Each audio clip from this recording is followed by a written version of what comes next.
Hey, question for you. Is Jo Adell our Adolis Garcia? We're going to tell you why this is something that we're buying into. It's time to get locked on with Mike and John, and this is Locked On Angels.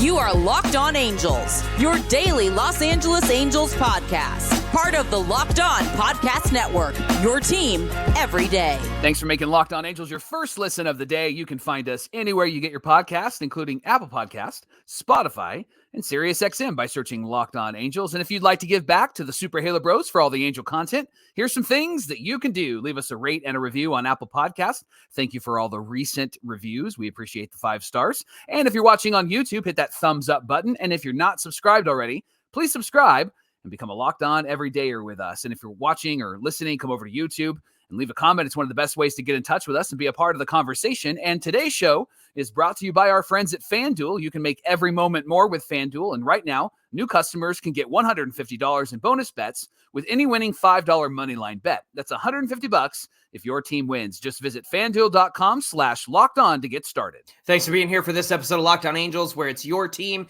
every single day. You've got the Frisch Brothers here with you, a.k.a. the Super Halo Bros. My name is John, and that's my brother Mike. And my name is Mike, and that's my brother John. Hey, on today's show, we're asking the question, is Jo Adell the Angels' Adolis Garcia? I've been a fan of Adolis Garcia even before he broke out in this, World Series playoffs and all that stuff. I know he got hurt in the World Series, but man, he's somebody that I've been like, I like that guy. Even when he beats up, even when he beats up on the Angels, I was like, that's a good guy right there. Yeah. So is he like Jo Adell? We're going to talk about that one on today's show. Also, who do the Angels protect in the Rule 5 draft that's coming up? We're going to answer that question as well. First, Mike, who the heck are these guys that the Angels signed Yes. the other day? We actually have 2 names that we're going to talk about today. So let's get started. Adam Kolarek and Charles Leblanc. Why don't you take it away? Yeah, Adam Kolarek is a left-handed reliever, Johnny. He signed a 1-year, $900,000 deal, turns 35 in January, and he's a journeyman. He's kind of your typical journeyman, right? The kind of guy that people are talking about when they say, oh, he's a journeyman. He's been with the Rays and the Dodgers and the A's and the Mets. The thing that's really interesting about him, Johnny, is that he hasn't pitched too much at the major league level, only had 6 innings last year. Yeah. And no runs, 2 hits, 1 walk. But in the minor league, the AAA level, he had a pretty decent season, 380, 42 and 2/3 innings pitched. He had a 16% walk rate. Yikes. in AAA. So when I say he pitched pretty well, maybe I should read that stat before I said he pitched pretty well. Getting ahead of yourself. I'm getting way ahead of myself. He had a sinker that he used last year, 88 miles an hour, had a slider at 77. Johnny, some information from MLB Trade Rumors. Why don't you share that with us? Yeah, since opening day of 2021, Kolarek has thrown 32 and 2/3 innings over 32 appearances for the A's, the Dodgers, and the Mets with a 4.58 ERA. Mike actually got the Mickey Mouse World Series ring in 2020 because he pitched with the Dodgers that year. Yeah. Since most of his struggles, Mickey Mouse World I know. Series ring. That just got me. Gotta rub it in every time, right? And they're not even in Anaheim.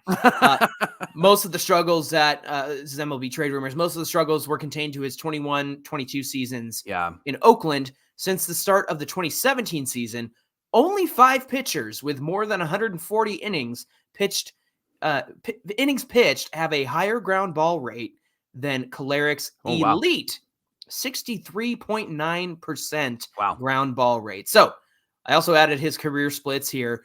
Versus righties, a 309 average and an 869 OPS. Yeah, that's bad. Versus lefties, a 184 average and a 485 OPS. Mike, that's good.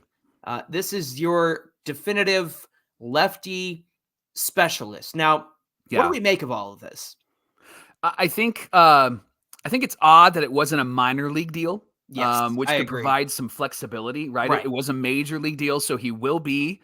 All indications are he will be on the roster. Considering it's under $1 million, it is easy to say, see ya. And the Angels are good at waiving players. The part that doesn't, look, there's a lot of questions about this. Why did he get a major league deal? Yeah. What is this signing? Right. It's less than $1 million, which is like pennies these days. So if they have to cut and run, they can cut and run. Right. He's a purely lefty specialist, especially with the numbers that you shared, the righty-lefty splits.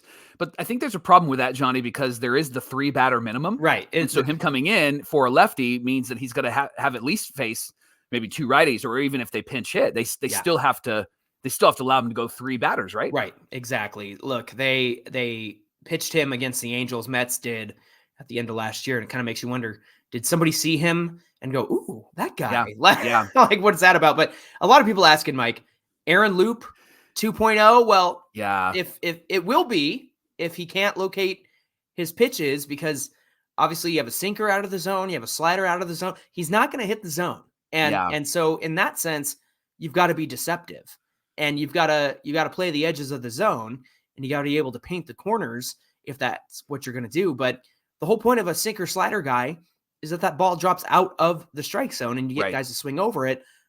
I'm concerned about this. So the one benefactor here is that he's not a $9 million Aaron Loop. He is 1/10 of the cost. And so the way I see it is like this.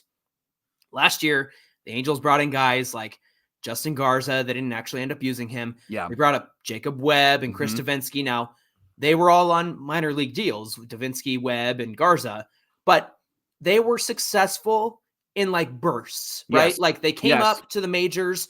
They were really good for like 20 innings, maybe even 30 innings.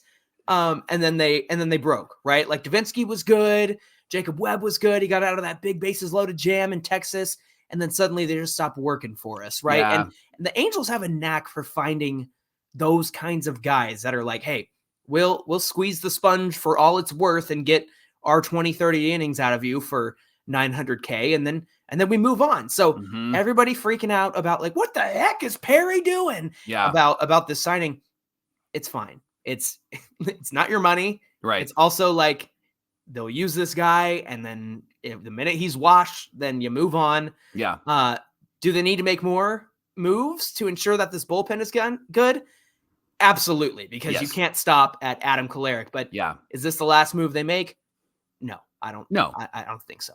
No, I think that there's more moves on the way, and I think that these are just small roster type of moves. And like you said, maybe we use this guy for depth, perhaps, and then we cut our losses. It should have been a minor league deal, right? Would have been wise. But if they place him on waivers and somebody claims him, it's like, great, we don't have to pay him the rest of the season. So you either keep him or somebody else gets to pay for him, right? Yeah.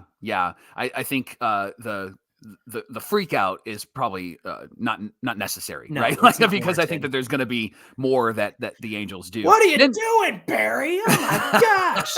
Yeah. Then Charles Leblanc is the other name, from Johnny. Friends. From that's Matt. Oh, not that how do I know that? I don't know why. I don't know why I know that. I hate that show. So he signed a minor league deal. Okay, so I can go along with that. Right, Johnny. He has a lot of flexibility. He can play first, second, and third. So almost like a Brandon Drury type of player. Last time he was in the majors was 2022 with the Marlins. Here's his slash line: 263 average, 320 on base, 404 slugging, and 169 plate appearances. Had a weighted runs created plus of 104, so that's better than league average. But he had a 31.4% K rate. So that's going to be problematic. So we got a pitcher with a high walk rate and a guy with a high strikeout rate. Good times. Yeah. With the Marlins AAA team, he had a 253 batting average, 384 on base, 423 slugging in 370 plate appearances. Had a 16.5 walk rate. So I like that. Let's go. That's interesting. Johnny, with these guys, if they were signing with the Rays, then people would go, okay, what are they seeing? Right. But because they're signing with the Angels, they're going, okay, what are the Angels not seeing? Right. Right. Fun fact, our friend who's in the Marlins minor league system, he went to Charles LeBlanc's wedding last week. Oh, and he said he's a good dude, utility guy, obviously. He can also play some left field if needed. So he got to spend a lot of time with LeBlanc last season. So what do we make of this, Mike? Yeah. To me, this is our Jake Lamb this year. This is a guy who's a depth piece. He's capable of at least being league average. He'll have an OPS plus or a WRC plus of 100 or 101. Like he'll be 99. You know what I'm saying? Like he's going to play league average. He's a body that, can be a capable baseball player. But I imagine the pecking order here is going to be like Michael Stefanik, and then David Fletcher, and then Charles LeBlanc, right? And that way you don't have to rush up somebody like Kyron Paris, or Livon Soto, right? You can go to this guy. Like I said, he's the Jake Lamb of this year. The one thing I want to avoid is I don't want Charles LeBlanc on the opening day roster like Jake Lamb was last year. Well, I was going to say, so if Charles LeBlanc shows up at any point this year, we know that's probably not a good thing. Yeah, we're in trouble. We're in trouble. No disrespect, Charles. We know that you're probably watching because you're friends of our friends, but reality is we would prefer to. We've had a lot of majors because we've had a lot of guys. Injuries. Yes. We don't want that. Yeah, absolutely. Again, we need to hold off on the freak out here. Stop freaking out. I'm freaking out. Yeah, exactly. Teams are going to make this kind of move all the time. In fact, I was doing a little research because I was like, how many big moves have happened since the end of the World Series? Yep. We'll talk about that in another episode, but pretty much everybody has made like 4 or 5 of these kinds of signings where it's like, yeah, I'll take that dude, put him on the AAA roster, whatever. Like these happen all the time. So don't freak out. Again, I saw the comments on like MLB trade rumors about this guy. And they're like, what are you doing, Perry? Oh my God, this is your big move? No, this is not your big move. Okay. So I think that we can have some backups to the backups. I think that's what this move is going to be. So there you go. A little info on Kolarek and LeBlanc. Not the guy from Friends. That's okay. Mike's favorite show. Hey, coming up on Locked On Angels, we appreciate you, first of all, making Locked On Angels your first listen every single day. We're just getting started here on Locked On Angels. Coming up next is Jo Adell, our Adolis Garcia. I'm really looking forward to this conversation. Mike has the info on this one, and we'll get to that in just a minute. Locked On Angels is brought to you by FanDuel. We've been talking about FanDuel a lot in the last few episodes because FanDuel is America's #1 sportsbook. And you, right now, new customers can get $150 in bonus bets with any winning $5 moneyline bet. That's $150 if your team wins. So if you put money down on the 49ers, I think they've got something this weekend. Woo! They're up. They're up on the Eagles when it comes to the line, and I don't know all the lingo when it comes to betting. That's why I go to FanDuel because FanDuel I was just going to say, we were always talking about like, yeah, you can bet on the spreads, the player props, the over unders, and there's probably a lot of people out there going, the who, the what, and the huh. yeah. And the best thing about FanDuel is you're going to find out what all of that is once you download the app and start using it. Yep. So no better time if you've been thinking about joining FanDuel. No better time to do it than right now with a $5 money line bet. If your team wins, you win $150. Everybody can use a little extra cash in this economy, right? Especially with Christmas coming up. Come on, it'd be great. So go to FanDuel.com/lockedon and you can get involved in the NFL season in one of the best possible ways. FanDuel is the official partner of the NFL. Thanks for making Locked On Angels your first listen every single day. Part of the Locked On Podcast Network, where it's your team every day, in case you didn't know. And if you've got other teams out there, you guys, we know that you like the Rams, you like the Chargers, maybe you got some NHL teams that you really enjoy, the Ducks or the Kings. Listen, Locked On Sports Today is the place to go for all the best national stories in sports. They have launched the first ever 24/7 sports streaming channel on YouTube. Say that 5 times fast, and I will. Don't tempt me. But all you have to do is go over to Locked On Sports Today on YouTube. They're covering the top stories in sports 24/7, 365. They have all the national shows from Locked On. They have all the local experts of Locked On. So head on over there today on YouTube. Again, Locked On Sports Today. Find that live button, that live tab. You can watch live. And don't forget to subscribe to the first ever national sports 24/7 streaming channel. Locked On Everydayer at Norman O'Brien 2323 shared a comment. I think it was last week that it caught my attention, Johnny. Maybe it was 2 weeks ago, but it caught my attention. I put it in our notes and wanted to have a discussion about it. So I'm excited about this conversation. He said, Jo Adell could be the Angels equivalent to Adolis Garcia on the Texas Rangers. Mm-hmm. And then he continued and said, let him play every day in right field. I think he can be a 30 home run plus guy. So what we want to do, and Johnny, I would love to present this to you and then Please. get your thoughts. Let's look at the road to the big leagues for Garcia and see if there's any similarities. And spoiler alert, there are some big similarities. So first, Garcia performed really well in the minors, and he played in some foreign leagues, including Japan. Nice. Age 21 and 22 seasons, he hit 14 home runs with a slash line of 309 batting average, a 385 on base, 503 slugging, and an 880 OPS. That sounds familiar. Super great, right? Power numbers improved as he got older. Age 25 and 26 seasons in the minors, Garcia hit 22 home runs, then 32 home runs. However, those big numbers in the minors didn't translate to the major leagues. He didn't have success. Stop me if you've heard this before. Garcia's first major league stint happened in 2018 with the Cardinals.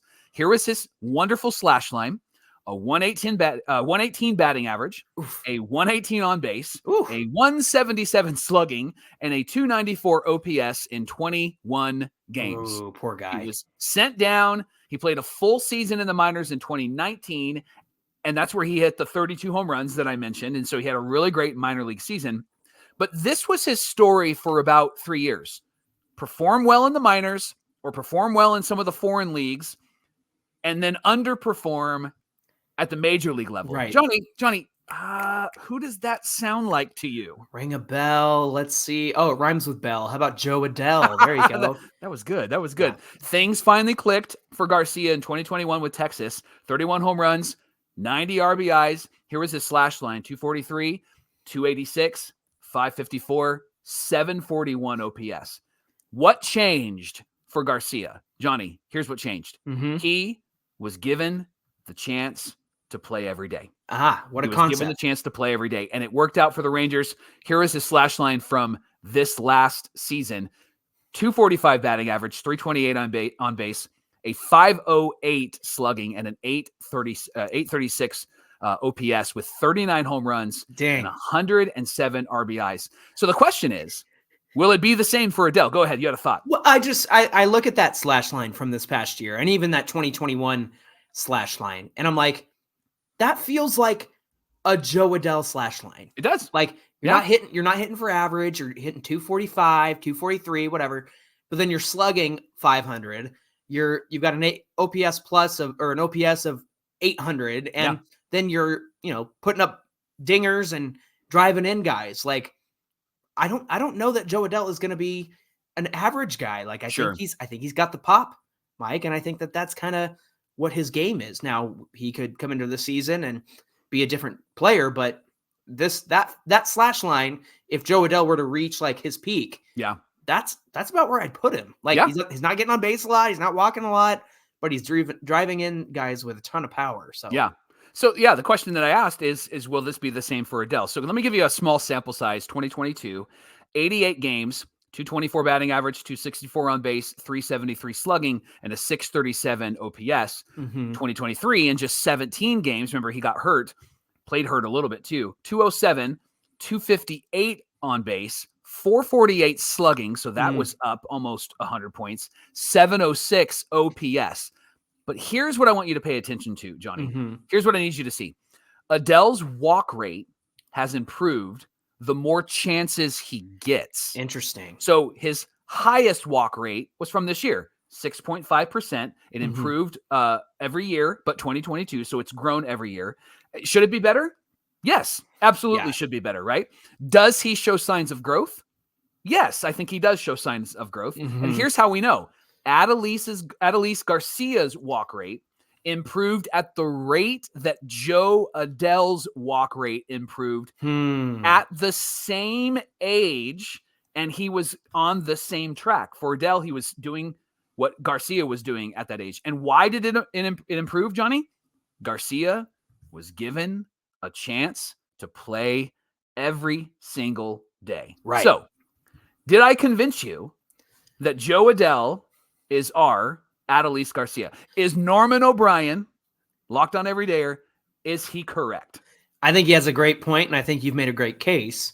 I mean, with age comes experience and comes improvements. And I think that's exactly what happened with Adolis Garcia. And with Jo Adell, we tend to get so impatient with Jo Adell because he's been up with the team several times over the years.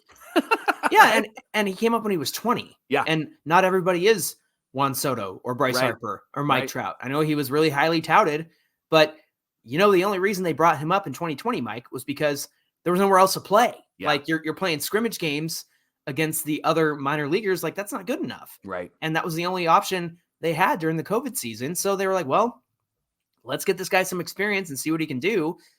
I think that was a mistake because now everybody has run out of patience with Jo Adell. Yeah. Getting back to your point about the improvements, it is encouraging to see the walk rate improve. Like you said, 6.5, not great, right? But it's a lot better than where it was. It was like 3.5 and 2.3. I mean, right. It was terrible. The strikeout rate has to come down, yes, as well, because he's up near like 30, over his career in the majors, and that's another thing that can improve. I was talking to somebody on the YouTube comments yesterday and just mentioned like, hey, if Jo Adell's strikeout rate went from like 30 to 25, like that's significant, right? Like that's a significant improvement. Yeah. Because it means that he's getting on base more, he's making better contact. Again, he's got to do the Cody Bellinger thing. He's got to change his approach with 2 strikes and just poke one into the gap rather than trying to swing for the fence every time. And I hope that's what the coaching staff drills into these guys. I am really encouraged by the staff that Ron Washington and Perry Minasian have brought in. I know we're still missing a bench coach, but look at all the guys around these young talents. Yeah. This is what I mean by raising the floor, because these are guys who are going to instruct Jo Adell and guide his talent in the direction that it needs to go. And they'll help him reduce the strikeout rate. They'll help him increase the walk rate. As far as him being the Adolis Garcia, I'd say they've got similar track records here in the sense that their journeys were very similar. And I think we still need patience with Adell. The guy's 24, 25 at this point. Like he's got a long career ahead of him. We've got him for several more years as well. So there's a lot of value in the control that the Angels have over him. Let the kid play, man. I just want to see him go out there and have a full season. And I want to see what he can do because I am excited to watch him play. I think he brings a lot. I think he's brought some maturity. I think he's matured a lot since the last time he came up. I know he was there at the end of 2023, but I think that there are big things ahead for Jo Adell. So yeah, I'm with Norman. I could see Jo Adell being our Adolis Garcia.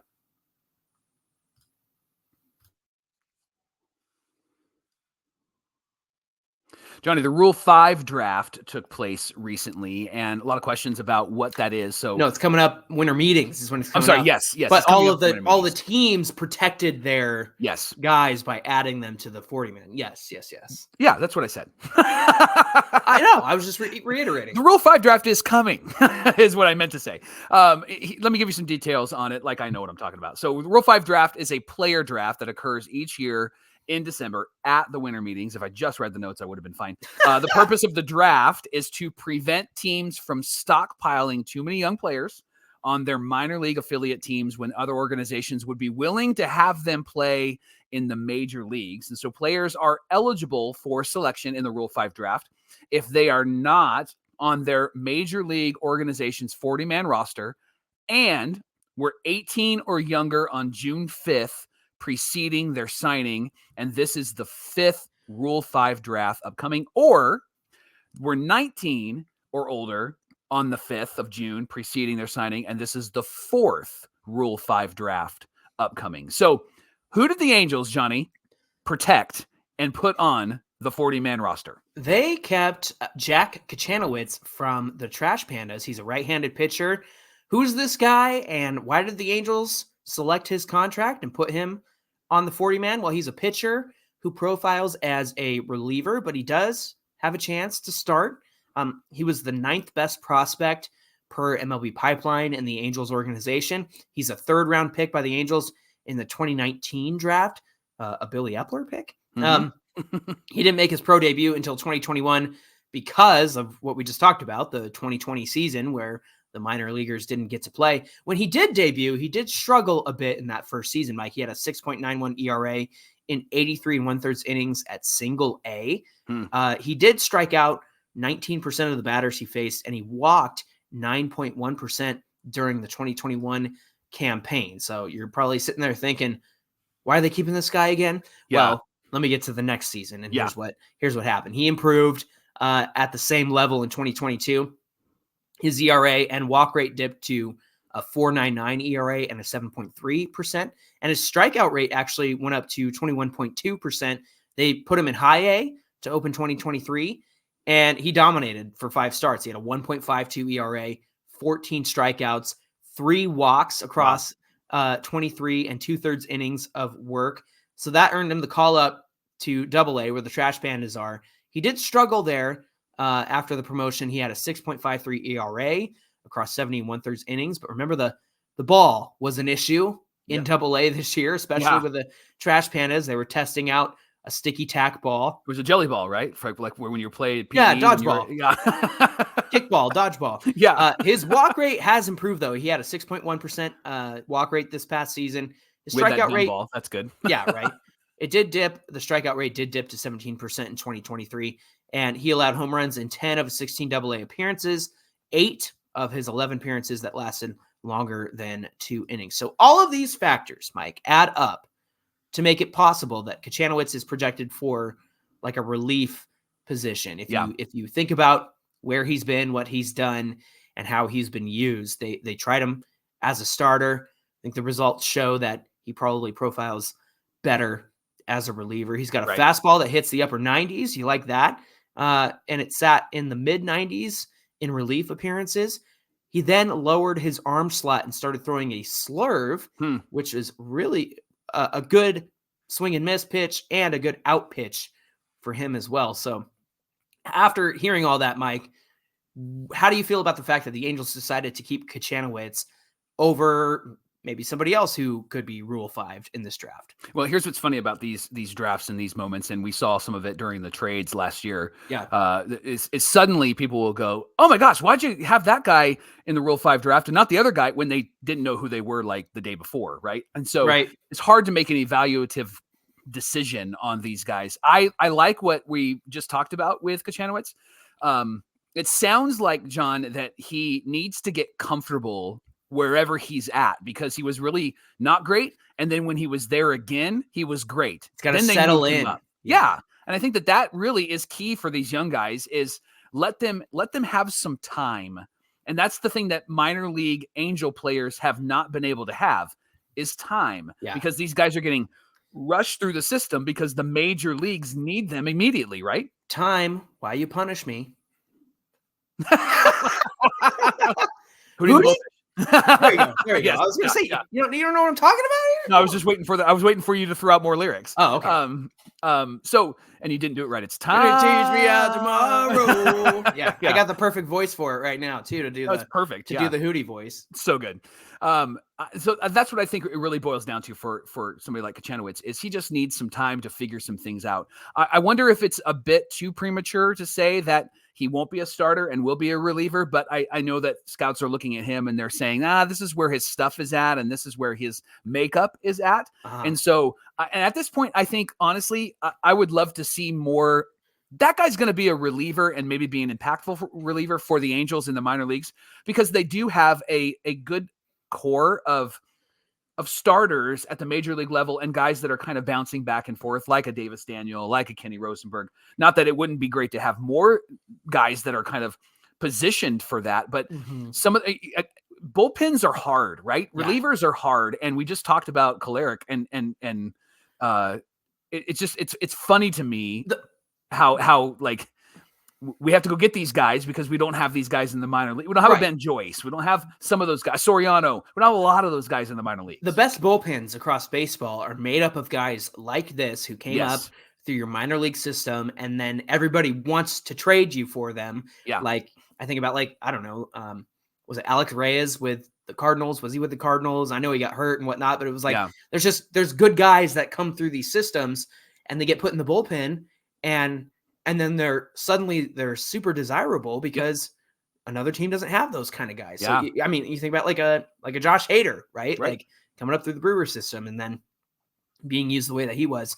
That's where these guys come from. They emerge out of your minor league system. So if they're pegging him to be a relief guy and they're confident in that and he's worth adding to the 40-man, number one, maybe we'll see him at some point this season. Yeah. Number two, to add him and protect him, I think is a really big statement. Number three, Mike, I was talking about this with some Locked On Everydayers on the YouTube comments. The Angels have a really high draft pick this year, whether they get slotted high in the lottery or low in the lottery. Despite where they land, they still have a pretty solid draft pick. This is the year that they need to get an 18-year-old, 19-year-old ace. Yeah. Like they need to get a guy who projects to be a starting pitcher. Maybe it's a college arm. Maybe it's like a Weaver type, right? Sure. But whoever it is at the number one pick, they need to use that to get a future ace. It's time for them to do that rather than rushing a guy up to the majors the way that they've done the last few years, which has been fine. Like we're excited about that, right? Yeah. But at the same time, you got to have some longevity. And I think it would be worth it for them because you don't get aces in the second round. You don't get aces in the third round. And so you have to use your number one pick in the first round to go out there and get an ace and then let him cook for 4 or 5 years.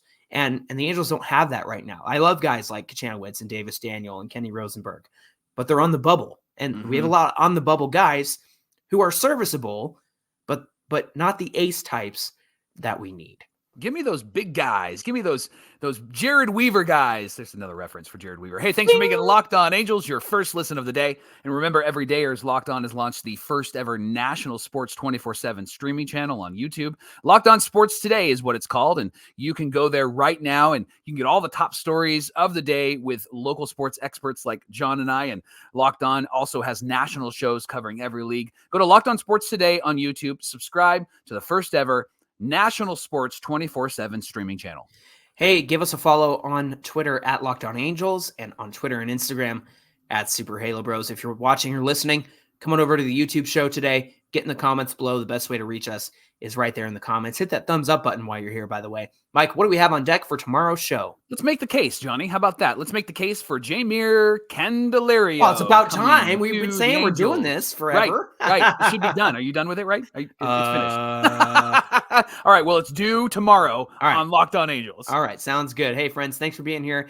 Until tomorrow's show, my name is John, and that's my brother Mike. And my name is Mike, and that's my brother John. Thanks for being here with us, and we'll see you back here tomorrow. It'll be perfect, though, because you procrastinated Would you in teach college. me about tomorrow? You procrastinated in high school. So you Shut up. I'm singing Hootie and the Blowfish.